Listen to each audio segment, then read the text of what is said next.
Hola, soy Zulema de Igers Yoga y hoy en Conversaciones con Yogis hablamos con Nita Miralles del Reino de Nita de filosofía del yoga, India y cómo tener un buen maestro de yoga. ¡Empezamos!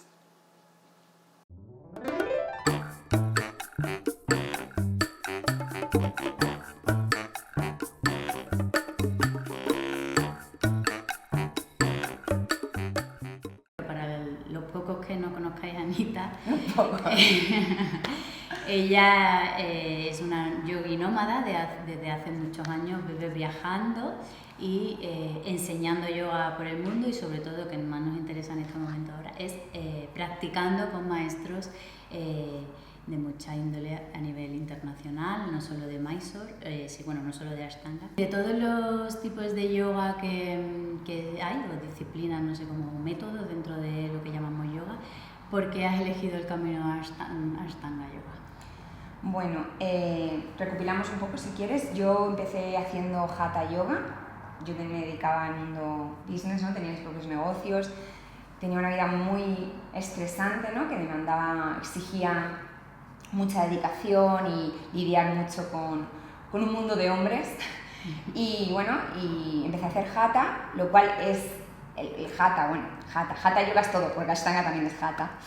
Es otro concepto que podríamos definir y estar horas con este, pero creo que al empezar con eso, porque en ese momento de mi vida lo que quería era suavizar y me suavizaba, yo no sabía en ese momento ni que había estilos de yoga. O sea, yo empecé hace 10 años o 12, no sé bien ahora, y yo no entendía nada. De hecho, me fui a la India, hice un pequeño training que llamaban, pero yo ni siquiera ni me llamaba profesora ni nada. Luego de pronto me fui a vivir a Israel y vi un teacher training y yo no quería ser profesora ni nada. Yo lo que quería era saber más y más, porque yo cuando soy muy pita, ¿no? Como dicen en las doshas en India, cuando quiero algo lo quiero hasta el fondo. Y dije, bueno, pues vamos a ver. La primera vez que fui a mi teacher training, llegué y dijo el profesor, bueno, hoy vamos a hacer estilo Mysore. Él quería ver un poquito lo que ocurría. ¿Sabes lo que hice? Yo me fui como que me iba al aseo y me fui y le dejé una nota. Y me puse a llorar y le dije, mira, que esto no es para mí, que esto no sé qué es, me dio mucha vergüenza. Y entonces el profesor, además es indio, me llamó, esto es para todo el mundo, vente para acá. Y al final, bueno, terminé escribiendo un libro con él. O sea, quiero decir que Ashtanga realmente apareció en mi camino, pero apareció en un momento adecuado, porque antes me había cruzado con estilos muchísimo más suaves. Entonces, cuando este apareció, dije, este es mi estilo. También te digo una cosa, este es mi estilo porque, claro, yo soy dinámica, quiero este estilo, quiero que empuje, quiero sudar. Y eso también te lleva a un problema, porque la Ashtanga hay que enfocarlo de una forma más suave. Nos olvidamos de que hay yin en todo yang y yang en todo yin. Entonces, al final te cuento otra historia, la que yo he querido, aparte de tu pregunta. Ya ves, la pregunta. Pero te voy a contar la pregunta, de verdad. A día de hoy, después de haber practicado varios años Ashtanga, me quedo con este método como practicante y como profesora, no solo porque ya sabes que también a veces me gusta mucho el Yin Yoga o el Yin Yang, porque tiene una metodología que funciona muy bien. Es un sistema inteligente, básicamente, y si sabes enfocarlo y enseñarlo y practicarlo de forma inteligente, es infalible. Por eso... Estoy de acuerdo. Y otro tema, a ver qué tal, que también es sorpresa. Últimamente oigo mucha gente, he entrado en mi vida el Krama, el Vinyasa Krama, por solo de oídas no he practicado, y la gente que practica Vinyasa Krama, o alguna gente, ha insistido en que el Ashtanga realmente no lo creó Krishnamacharya como Patavillo, sino que lo hizo Patavillo y Krishnamacharya solo le ayudó, pero como en plan 3 meses, ¿sabes? Y según lo que yo tenía entendido, fue como un proceso más conjunto. Bueno, a ver, yo de hecho estoy haciendo mi segundo curso de Historia de Filosofía con un chico que se llama Seth Powell, que si tenéis oportunidad, miradlo, es una pasada. Es un scholar, como se dice, no sé cómo se dice en castellano esto, un estudioso de un nivel muy alto, que es americano pero ha aprendido sánscrito, ha hecho un montón de research y se codea como con la élite en el sentido de estudiosos, ¿no? De personas que profundizan y que se basan en evidencias, ¿vale? Y en hechos. Casualmente, una de las últimas cosas que estuve estudiando con él fue este tema, ¿no? De Krishnamacharya, Patabi Jois. Para empezar, una cosa que tenemos que tener clara y que es importante que sepamos, sabemos que parte del yoga viene de acrobacias, ¿no?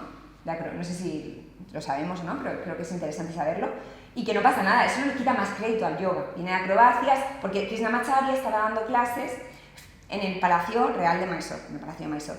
Y ahí él vio a otras personas que también daban clases a los niños de allí y le pareció interesante y dijo, pues voy a incorporar esto con esto. De hecho, acordar las evidencias, ni los saludos del sol vienen de la parte de asana. No hay algo como tal en el Hatha Yoga Pradipika o en ninguna evidencia que se haya traducido hasta el momento. Que hay que decir que es que la mayoría de los textos no están ni traducidos. Muchos han perdido. Exacto, nuestro Hatha Yoga que hablamos se basa básicamente de 3 textos y mayoritariamente del Hatha Yoga Pradipika. Esto es como decir, no sé, que nuestra vida se basa solo en un hecho, en vez de todo lo que somos.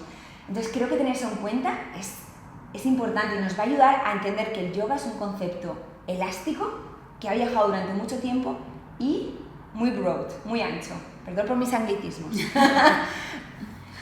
Vale, entonces vamos a dejar en el texto el nombre de este estudioso sí, para que y pongo su página web. Pero bueno, la pregunta aquí al final, que para mí es muy importante poner en contexto. Ya. A mí responder Es sin... importante. Pero para la pregunta...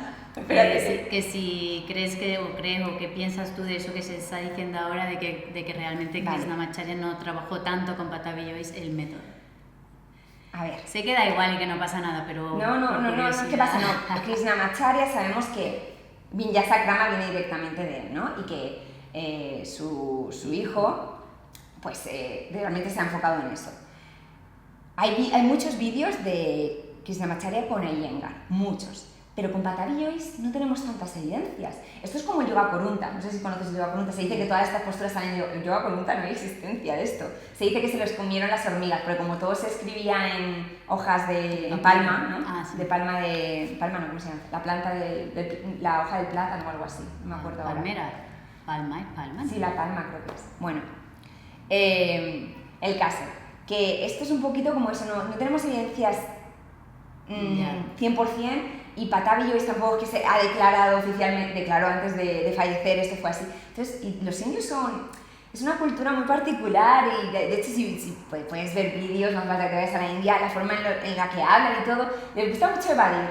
Y al mismo tiempo, una cosa que tiene la cultura india, que es muy interesante, creo que no es ni mala ni buena, es que absorbe todo.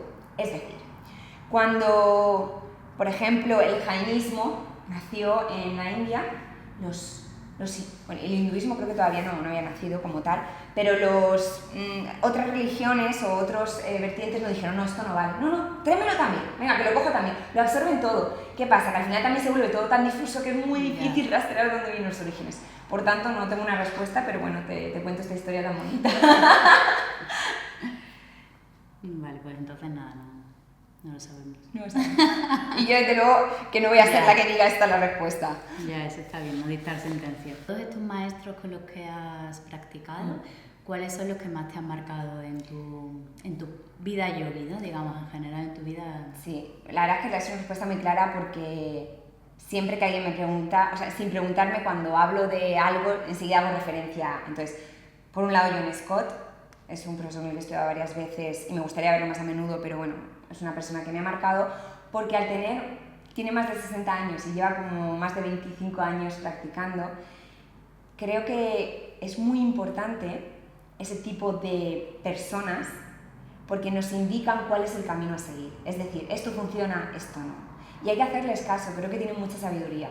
Y bueno, esa es una de las personas que nombraría. Pero camino a seguir como profesor. No, camino a seguir en el sentido. Como practicante. Como practicante, de decir. No camino a seguir de seguirlo a él, sino seguir un poco qué ha funcionado. Porque puedes ver gente que ya no practica Ashtanga.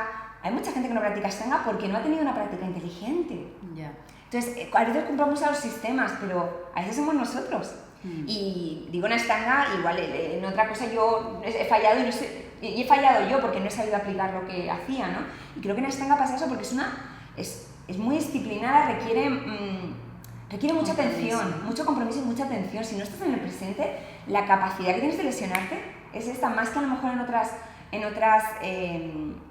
otros estilos, pero también la capacidad de crecimiento que te da, la oportunidad, es inigualable, yo diría, a otras disciplinas. Entonces, no quiere decir que en otras disciplinas no puedas crecer, en absoluto, ¿eh? Al final es ponerte todos los días en tu tapete y tener una intención clara, muy importante.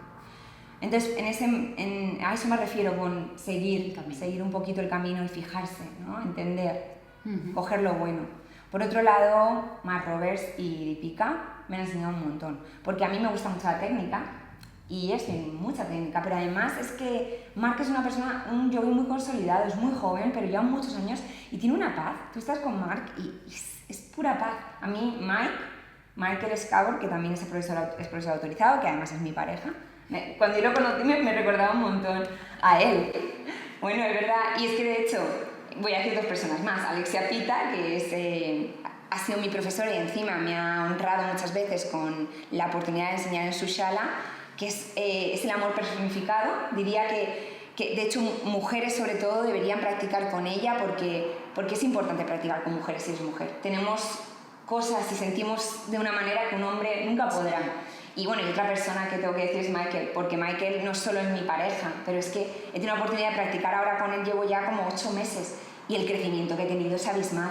Y mira que he tenido que estar en primera serie 3 meses porque me dolía todo, pero he crecido tanto, he entendido tanto, que bueno, y creo que lo que tienen en común él, Mark Roberts o John Scott, por ejemplo, en este caso es que a pesar de ser hombres, son súper suaves, muy suaves. Y eso es muy importante, ese elemento yin que te hablaba antes dentro del yang, que a veces decimos el vinyasa, el no sé qué, no sé cuántos, y el ashtanga son prácticas yang. Ya. Hay yin en todo yang, si no lo hay tenemos un problema, porque hay una mitad que no estamos acogiendo, ¿no? Ya. Sí, es verdad. Bueno, yo también recomiendo practicar con Alexia. Dejaremos en el texto todo para que podáis investigar un poco.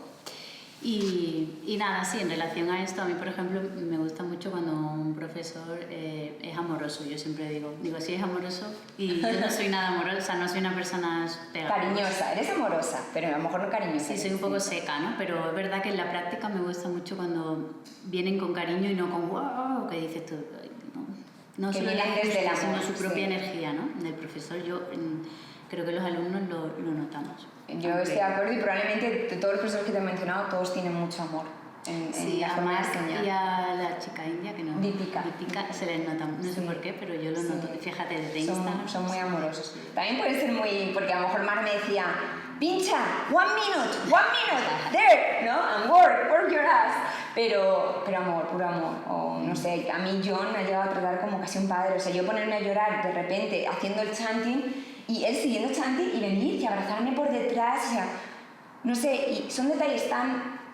A él no le cuesta nada darme eso, igual también humano, ¿no? Exacto, tan humanos. Y eso es lo que yo intento transmitirle a mis alumnos. Seguro que no me transmito ni la mitad, pero bueno, con que sea un tercio... La intención, sí que lo transmites, sobre todo power. O sea, power amoroso, pero power.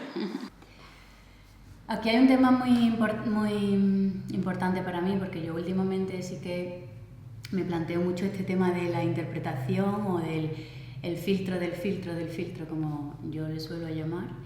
Y esto ocurre, a mí me ha ocurrido porque un mismo concepto he visto que profesores diferentes lo tratan de una manera radicalmente diferente. Incluso estuve con Sharat y él explicaba las cosas de una manera muy diferente a como a mí me las habían explicado aquí durante bastantes años. Entonces, ¿cómo crees tú que esto afecta a la práctica de un alumno? ¿O cómo podemos intentar ir a la fuente en nuestra práctica, no solamente a leer un libro? La pregunta sería, ¿cómo nosotros afectamos a la práctica o cómo la práctica nos afecta a nosotros? No se puede ver desde... ¿Cómo saber qué interpretación de un profesor es la más acertada o...? Ahí vamos, yo, desde mi punto de vista, después de también estudiar con muchísimos profesores, yo soy muy de autoestudio, a mí me encanta hacer mucha investigación. Creo que saber guiarnos por la intuición, digamos que es esa parte de nosotros más pura y normalmente es lo primero que sale. Y lo primero que se va, porque nos da miedo. Entonces, también no se trata de esta persona está equivocada y esta persona está en lo correcto, sino al final la práctica de yoga tiene que servirte. es decir, como dicen en inglés, is serving you, ¿no? Tiene que ser algo que realza tu vida, que te pone en un estadio un poquito más cerca de lo que llamemos liberación. Cualquier cosa que tú definas como liberación, como felicidad, como ecuanimidad, lo que quieras. Entonces, bueno, si la interpretación de Sharad conectas más y está más acorde y alineada con tu verdad, adelante con esa, sin criticar otras, sino decir, esta me sirve, y esta me sirve para ser mejor con lo que eso implique. Vamos, es lo que yo entiendo. Y siguiendo este punto filosófico, hay dos conceptos que se hablan mucho en yoga que me gustaría que tú nos desarrollaras según tu interpretación o lo que tú hayas estudiado, como quieras. Uno de ellos es el apego, que en concreto nos interesaba que tú nos hablaras de él porque siendo nómada entiendo que es un concepto que ha formado parte de tu vida muy a menudo, no solo apego a cosas, a lugares, a personas. Y el segundo sería el amor, entendido como, bueno, hay muchos autores que hablan del amor como un amor romántico, una idealización del amor, que es el que nos han vendido ahora, en el que al final lo que hacemos es poner la responsabilidad de nuestra felicidad en otra persona, y eso al final nos hace tremendamente infelices, y aparte a esa persona le damos una responsabilidad muy grande. Entonces estos dos conceptos nos gustaría que nos contaras. Acorde al yoga, dos conceptos que a lo mejor hay más, yo sabéis que no sé mucho. Está aparigraha, que es el desapego, ¿no? Que es uno de los yamas, pero es un desapego más físico, yo diría, más de físico, incluso yo creo que se puede extrapolar hay gente que lo dice emocional o de todo, pero si no me equivoco, porque recientemente hemos estado hablando Mike y yo de esto, es un apego más material, más hacia tu práctica, por ejemplo, a vyasa, a tu práctica, tal. Y luego tienes vairagya, creo que se dice vairagya, soy un poco mala a veces con las palabras, y este es un desapego como a otro nivel, ¿no? que es a lo mejor, digamos, es incluso desapego a la idea de lo que es yoga, y sería como, es la única forma realmente, por ejemplo, samadhi no es algo que tú trabajas hacia ello, sino tú practicas cada día y samadhi ocurre, ¿vale? Y para eso necesitas ese desapego de no tengo apego a la práctica, no tengo apego a querer conseguir samadhi. Si nos vamos a algo más mundano, ¿no? que nos podamos relacionar todo con que sea más relativo a nosotros, digamos que es cierto que para mí, de hecho, ser nómada ha sido más fácil que estar en un sitio. Hay gente que me ha dicho que corro de un lado a otro, que me escapo, que no sé qué. Bueno, me lo puede llegar gente, la verdad es que tampoco me importa mucho, pero sí que me hace pensar, ¿no? Decir, ¿qué parte de realidad hay en eso, no? Y yo no creo que corra de ningún sitio, sino que simplemente me aburro fácilmente de las cosas. Por lo tanto, para mí el apego no es un problema, porque tengo algo y pasa un tiempo y ya no lo quiero. Y me ha pasado durante muchos años. ¿Y a las personas, por ejemplo? ¿A tu hermana? Tampoco. A ver, es que en mi familia también es una situación un poco desestructurada, entonces, al contrario. Pero por eso digo a tu hermana. Ya, porque con mi hermana tengo una relación muy especial. Sí, la echo de menos, pero no sufro por la distancia. Yo no soy una persona que sufra. Por las únicas personas que he sufrido ha sido por parejas. Porque, bueno, por los problemas o traumas que haya tenido, que muchos tenemos, no es que sea peor ni trauma ni mejor, pues a veces ponemos esa responsabilidad que tú dices en la pareja y esperamos de la pareja que a lo mejor sea tu padre, tu madre, tu pareja, tu amigo, que no toca, ¿no? Entonces es algo que sigo trabajando, quiero decir, no sé lo que aparecerá en Instagram, porque yo intento ser lo más real posible, pero para nada tengo la relación más perfecta del mundo. Tengo la relación menos tóxica que nunca he tenido y la más bonita y para mí la mejor relación que he tenido en mi vida, pero todavía me queda mucho camino porque siempre hay cosas que se pueden pulir y el día que diga que no tenga nada de pulir, pues estaré equivocada seguramente. Entonces, yo creo que el más duro es el apego emocional que tenemos hacia ciertas personas. En mi caso a lo mejor es más hacia pareja, pero en otras personas a lo mejor es más hacia otro. Exacto. Porque al final el apego hacia algo material, eso se pasa rápido. Eso realmente... Ya. Hay situaciones en la vida que te van a poner en tu sitio fácilmente. Y si no, vas a sufrir mucho, pero de forma estúpida. No digo que la emocional no sea estúpida, pero como que es mucho más difícil de tratar porque está tal vez de en más profundidad. Y tiene que ver a lo mejor la inteligencia emocional y otras partes, ¿no? Hay gente que tiene lo contrario, que le cuesta mucho el compromiso, por ejemplo. Entonces, eso también es una forma de... ¿Por qué no se desapegan a lo que la palabra compromiso supone o la palabra libertad supone? ¿Por qué no puede ser libre una relación? O sea, que se puede ver desde muchos ámbitos. No sé si te he contestado un poco. A las dos a la vez. Bueno, en el ámbito, si nos vamos más hacia el amor, como tú dices, el romántico es cierto. Yo eso he proyectado mucho lo que he querido en otras parejas y en mi relación actual intento que... Trabajo mucho en que no, en que yo soy un ser obviamente independiente, la otra persona también. Y como nos sumemos, entonces no tiene sentido estar juntos. No puede ser ni igual. Obviamente no te tiene que restar, pero es que no puede ser ni igual, te tiene que sumar. ¿Y pero qué es exactamente? O sea, la pregunta era más, como un poco más directa en el sentido de ¿qué es exactamente el apego desde el yoga o no? O sea, bueno, sí, yo creo que desde la filosofía del yoga o desde la herramienta del yoga. El apego es aferramiento, el aferramiento. ¿Y qué pasa cuando se trabaja con yoga? Que tenemos sufrimiento. ¿Cómo se trabaja con yoga? Dejando ir. ¿Cómo dejas ir? Dándote cuenta de que no eres ni más ni menos con eso, que eso no eres tú. Porque a veces nos aferramos a cosas porque pensamos que son una extensión de nosotros, cuando eso no eres tú. Y tú no eres ni más ni menos con eso. No tienes más valor o menos valor. Tu valor es inconmensurable, da igual quién seas. Eso en el apego. Y en el amor, como decías, es romántico.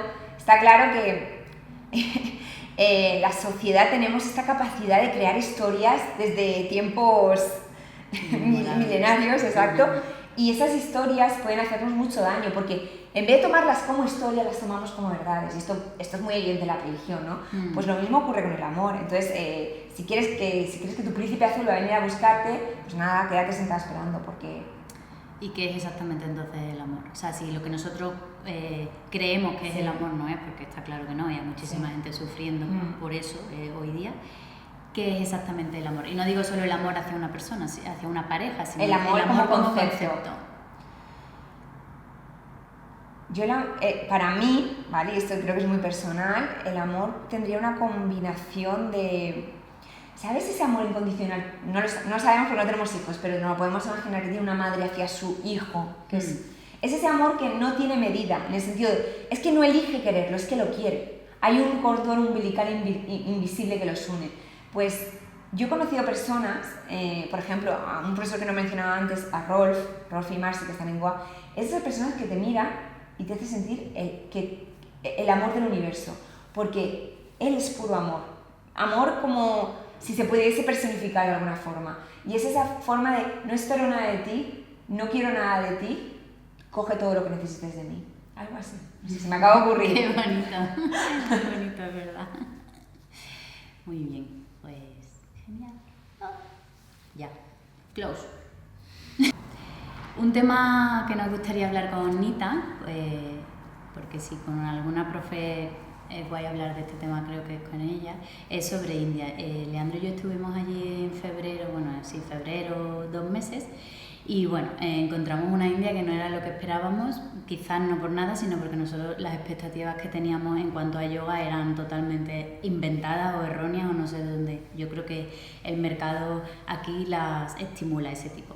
Entonces, bueno, un poco lo que nosotros encontramos en India es que prácticamente no hay yoga, o sea que puedes practicar un yoga bastante comercial en Rishikesh, en el sur, pero bastante comercial.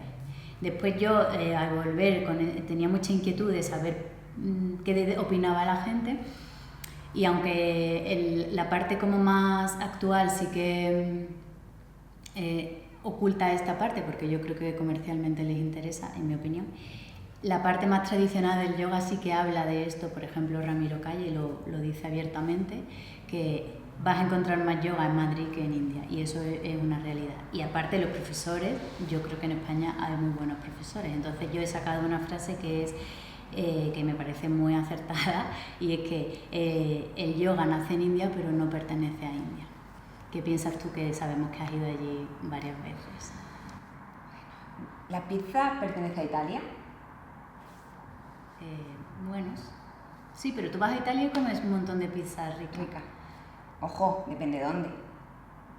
El problema aquí, yo creo que el yoga pertenece a India y sería muy injusto decir que no pertenece. Pero creo que a India es un país con unos intereses económicos como cualquier otro. Es una potencia también. Ellos quieren hacer dinero, ¿no? Y han visto que el yoga es un mercado y que encima pueden decir esto era nuestro. Ahora, el problema es que nos vamos a Rishikesh o incluso a veces a Mysore, pero nadie se va a hacerse un peregrinaje a los Himalayas porque los gurús de verdad, estoy segura que son, no sé si se puede, que no los puedes encontrar. O sea, estarán, no sé si están en una cueva porque aquí viene otra parte. Ser ascético y meterte en una cueva o meterte a monje también te va de mucho de la realidad, por lo tanto es mucho más fácil seguir ese camino, pero que tampoco es criticable. Oye, ¿lo quieres seguir? Síguelo. Pero yo creo que en India todavía queda, y hay, y habrá, pero es más difícil encontrarlo. Y aquí es más, no es que sea más fácil, es que como ha sido menos común, ahora como que llama mucho la atención. ¿Sabes lo que te quiero decir? Sí, o sea, yo no digo que en India no haya yoga, que hay poco. Sí. O sea, los indios no practican yoga, a eso me refiero. O sea, evidentemente yo como occidental que voy a pagar 100 euros, o sea, yo por ejemplo en India he pagado más por una clase de yoga que por una noche de hotel. Pero espera, es que los indios no entienden el yoga como asana, eso es lo que tenemos que entender. De hecho, mira, un ejemplo muy, muy curioso. Si tú dices en India Ashtanga, ellos nunca van a pensar que tú estás haciendo Ashtanga la primera serie, ellos piensan que tú sigues a Patanjali, la filosofía de Patanjali. En cambio, si tú dices Ashtanga Vinyasa, te dicen, a lo mejor algunos ya saben lo que es. Lo que quiero decir es que yo creo que hay muchos indios, más de lo que pensamos, que sí que viven el yoga, pero no la asana. Pero es que no solo te estoy hablando de la asana. Por ejemplo, una cosa que nos pasó. Sí. Bueno, sánscrito no sabe nadie absolutamente, bueno, muy poca gente. Es que hay gente muy pobre. Yo entiendo que la gente no está para estudiar, porque su religión es el hinduismo, el yoga es algo como paralelo. Y no es accesible, todavía es de castas y los que han tenido acceso han sido los brahmanes. Pero, por ejemplo, a nivel cultural, nosotros hablábamos con un chico que tenía estudios, que había estado estudiando fuera, o sea, que no era un intocable, ni tampoco era un brahman, pero era no sé, sería un obrero, no sé, tenía dinero. Y le preguntamos por Patanjali y nos dijo que era un tío de unas cremas, porque allí hay una marca que él se cree que Patanjali es ese señor, y además, claro, ¿qué le pasa a él? Que como él a lo mejor en algún momento alguien le ha hablado de que eso viene de una filosofía, él lo criticaba muy duramente porque decía, ¿cómo es posible que alguien que se supone que habla de la iluminación no sé qué te venda una crema, ¿sabes? Tenía tal confusión y no era una persona, ¿verdad? Nosotros hablábamos con él, sabía inglés, bueno, que allí saben bastante inglés, pero, o sea, que no era un tío... Inglés es el idioma que utilizan para comunicarse, su inglés, pero sí. Sí, pero por eso, que no era un tío inculto, ¿no? A ver, yo entiendo tu pregunta, realmente no es que esté de desacuerdo, quería simplemente darte otra visión, que creo que no es ni tanto ni un lado ni el otro. Es cierto que el mundo está globalizado y si pensamos que la globalización y el desarrollo tecnológico no va a llegar a India, estamos súper equivocados. Aquí, desgraciadamente o afortunadamente, esto cada uno como lo vea, ahora todo el mundo quiere ser de tal forma, hay un ideal al que llegar, entonces da igual que seas indio, pakistaní, australiano o español, al final todos creemos que queremos lo mismo, porque la sociedad se va a encargar de hacerte creer eso. Creo que en India todavía quedan sitios y también te digo una cosa, depende hacia dónde. Por ejemplo, yo estoy muy interesada últimamente en el Tantra, porque el Tantra de hecho viene mucho antes que el Hatha, y hay gurús increíbles en India, pero no están en Rishikesh, obviamente. Esto es como si vienes a hacer yoga y te dicen, vete al Wanderlust. Bueno, sí, un poco exagerado. No, pero es verdad. O sea, es como un festival, que está muy bien porque Rishikesh es un festival, no lo estoy criticando, es un festival de colores, de sabores, pero no vas a encontrar a lo mejor ahí la raíz, porque tampoco lo pretenden otra cosa a lo mejor, la intención. Sí, lo que pasa es que al final esa parte como espiritual, o sea, nosotros no, o sea, hay gente que hace muchos rituales, que es muy devota a su religión, hasta ahí todo. Pero eso no es espiritualidad, Laura, no, eso es religiosidad, eso está claro. O sea, nosotros sí que echamos en falta como una cultura más de yoga, y no te digo de asana, sino de yoga, y también un poco esa espiritualidad que nosotros no la vemos. Pero es que no podemos saber, es que yo creo no, estoy segura de que espiritualidad y yoga son conceptos diferentes. Tú puedes ser muy espiritual y no ser un yogi. Tú puedes ser un yogi y no ser espiritual. De hecho, yo he llegado a conocer, porque he conocido cuando estaba en la India, o mediante documentales, y darme cuenta de que para ser un yogi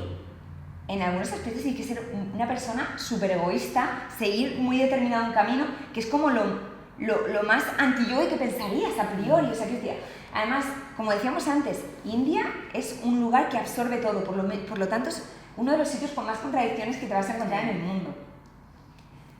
Yo también creo que hay profesores increíbles en territorio español, por ejemplo, pero también es que el mundo occidental estamos también orientados a que nos interesen a veces otras cosas, o que la forma en la que tienen de explicar a lo mejor no es la que coincide. A mí, por ejemplo, me encanta la técnica. A Mike, por ejemplo, le gusta más, pero nunca le ha gustado mucho y no es algo que le importe. Tiene una visión más india de eso. Entonces, pero yo pienso que la técnica es muy importante. Tú vas a India y la técnica les da igual en realidad. Y les da igual que el pie esté así o a 90 grados o no sé qué. Y entonces yo creo que es eso, que a lo mejor lo que hacemos es crear un ideal de lo que es el yoga, de lo que es la espiritualidad y venderlo. ¿Pero por qué crees que, o sea, independientemente del gobierno indio, que claramente ha usado el yoga para decir, o la de Sistema, vale, independientemente de eso, ¿por qué crees que en España, en concreto, también se explota eso cuando no es real? Conceptos como la energía femenina y la masculina, que por ejemplo aquí en España está muy separada y en India se supone que es todo como super unión, y en realidad no es real, porque la mujer allí no es o sea, sé que antiguamente era matriarcal, ¿no?, el sistema, pero bueno, se supone, pero hoy por hoy no es así. Nosotros lo hemos visto, las mujeres van tapadas y no van tapadas tipo musulmanes, pero sí que se tapan.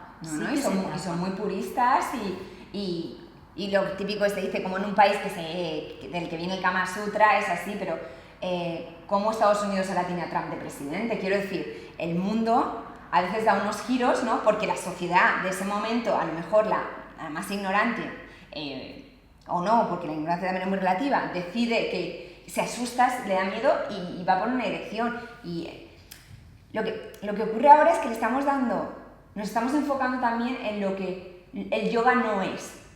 Y nos estamos olvidando mucho de lo que el yoga sí es. Yo también a veces me olvido, quiero decir, no que yo sepa todo, no sé nada, pero sí que me doy cuenta de que, ¿por qué me fijo tanto en lo que no es en vez de fijarme en lo que sí es y ir extrayendo raíces?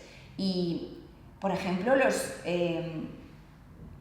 los textos que estaba diciendo antes, que no han sido ni siquiera traducidos, tenemos muy poco conocimiento, y la gente que tiene conocimiento a lo mejor no está ahí fuera. Porque no quiere estar ahí fuera, quiero decir, no quiere estar expuesta, porque a lo mejor no le interesa todo eso. Lo que está claro es que el yoga es un negocio, como cualquier otro, y hay gente que le da igual lo que significa el yoga, lo que quiere es el dinero y sabe que es un mercado de dinero ahora mismo. Sí, eso sí. Sí, pero nosotros sí que tenemos la duda de por qué se intenta vender como una imagen de India que no es la real. Y que Hombre, no porque es la interesa, real. pero ¿cómo que por qué?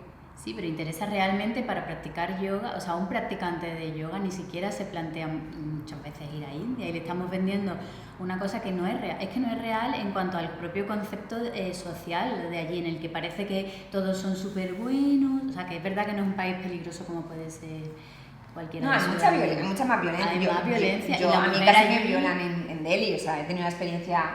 Y tiene que ver por lo cohibidos que están en temas sexual, etcétera, por supuesto. O por ejemplo, para una mujer occidental, ir allí es bastante incómodo por cómo te miran, de un descarado total, y te dicen, no te mira sexualmente, te mira por curiosidad. No es real. Y tenemos que ir vestidas con pantalón ancho. Pero vamos a ver. Y no pasa nada. En algún momento histórico que nosotros sepamos, toda la población de India practicaba yoga, como vamos a entender el yoga así a rasgos, es que siempre ha sido los samkhyas, o sea, ha sido una parte más pequeña de la población. Entonces, queremos ir a varias partes de India y encontrarlo, y no es así. Ni siquiera cuando vas a Mysore, yo no siento que estoy en la zona más espiritual del mundo, ni creo que la práctica de Ashtanga sea espiritual si tú no le pones la espiritualidad, si es que al final es lo mismo. Tú puedes irte a correr y ser tan espiritual como una persona que practica yoga, porque como digo, la espiritualidad y el yoga son distintos. Ahora sí, si nos metemos en la parte de que yoga es poder conseguir la liberación y que yo quiero estar alineado con mi verdad y que mi único objetivo es ese, entonces es una práctica espiritual. Si no, no sé lo que es. Y una pregunta ya para terminar. Siempre se habla mucho de la filosofía del yoga y yo desde que estuve con Sharat ahora como que se me ha despertado más seguir por ese camino, aunque siga con el asana. Y siempre que alguien hace referencia a la filosofía del yoga, por lo menos la gente con la que yo hablo, acaban hablando de los 8 pasos del yoga. Y yo sé que hay mucho más detrás de eso. Es igual que si dijéramos que en el cristianismo son los 10 mandamientos, no sé, por decir un ejemplo así sencillo que se entienda rápido. ¿Qué es exactamente la filosofía? A lo mejor es porque es lo único que se han leído, no lo sé. A lo mejor ya hace unos años te hubiese dicho lo mismo o hace, no sé. Sí, o sea, no es una crítica a eso, es ¿qué hay realmente? Estoy intentando reírme de mí y que nos riamos todos porque no hay que tomarse las cosas tan en serio, ¿no? El yoga, como estamos hablando, estaba nombrándote antes los últimos Upanishads. El Bhagavad Gita, por ejemplo, ¿no? Que es una parte del Mahabharata, habla del yoga. Y te lo habla de totalmente, es un yoga devocional, no tiene nada que ver con los 8 pasos de Patanjali, nada que ver. Además, los 8 pasos de Patanjali aparecen en el 2.º capítulo y son 4 capítulos los que componen los Yoga Sutras. Quiero decir, es como tú dices, es una parte que se ha extraído, bueno, que a lo mejor se ha entendido mejor, que obviamente como tiene relación con la práctica de Ashtanga, 8 pasos, bueno, pues es normal que se le dé más, ¿cómo decirlo?, ¿no? Más movimiento, porque parece más relevante. Pero el yoga es, como te decía antes, es elástico y es inmenso la cantidad de manuscritos y también de evidencias en ¿cómo se dice?, cuando lo ves en pie, de esculturas también. En este curso que yo estoy haciendo se ven evidencias que puedes ver como en el siglo a lo mejor 6 ya había gente haciendo poses con la pierna detrás de la cabeza y cosas así, ¿no? Entonces, no, yoga no es solo los... No digo yoga, sino ¿qué es la filosofía del yoga? ¿O qué es yoga como filosofía? No sé, o sea... Es que el yoga como filosofía es, digamos, que incluiría desde el primer evidencia que tenemos que aparece la palabra yoga hasta el día de hoy, porque nunca ha dejado de existir o de evolucionar, por así decirlo. Para mí eso sería el yoga. Por eso cuando estudiamos yoga en filosofía, si vas en profundidad, también tienes que saber un poquito de los Vedas, de los Upanishads, etc. Incluso un poquito de la era prevédica para ponerte en contexto, porque como decía antes, no tiene sentido interpretar cosas porque a mí me da la gana, no, ponte en contexto cultural, social, etc., para poder entender lo que ese autor quería decir en ese momento. De hecho, por ejemplo, los Yoga Sutras, yo antes decía, pero los Yoga Sutras, ¿qué relevancia? A mí esto me aburre, esto no tiene ninguna relevancia de hoy. Y realmente si te paras a pensar, el hombre que lo escribió tenía otros contextos, sociocultura, etc., pero la condición humana de sufrimiento ha cambiado desde entonces hasta ahora o ha empeorado, porque ahora tenemos incluso más distracciones, porque el yoga lo que trabaja es el focus y one point in mind. Y luego dije, pues igual tiene mucha más relevancia, incluso ahora. ¿Sabes? Entonces todo, y conforme vamos creciendo espiritualmente y maduramos, si somos inteligentes, yo creo que nos vamos abriendo y no nos vamos cerrando en ser dogmáticos. Que esto, por ejemplo, en Ashtanga es una de las cosas que veo a menudo, es un poco peligroso, que es una práctica que fácilmente se puede volver dogmática. Y eso creo que es negativo para el ser humano en general. Sí, bueno, es una práctica donde el gurú tiene mucha importancia, o el maestro, ¿no? Sí, pero no digo Sharat, pero donde se incita desde el principio a que tengas un único maestro, que en realidad puede hasta que tenga un poco de lógica, aunque sea solo en la parte de asana. De asana. Sí, para que te conozca tu cuerpo, al final como es una práctica muy de contacto, ¿no? Yo creo más eso. El estilo maestro en concreto, sí. Pero ¿te acuerdas lo que estábamos hablando antes de Krishnamurti? Krishnamurti es un yogi en toda regla. Y Krishnamurti decía, no sigas a ningún gurú ni a ninguna religión, no sigas a nada, no me sigas a mí, escucha esto y si lo estás escuchando sin filtro. Y yo creo que wrapping up, ¿cómo se dice?, ¿no? Envolviendo, terminando con esta conversación, creo que es lo más bonito que podemos decir. No te crean nada. Es toda una ilusión. Vale, pues con esto terminamos. Muchas gracias, Nita. Namaste. ¿Y te puedo dar un abrazo? Sí. Mira por validar, ¿sabes? Gracias.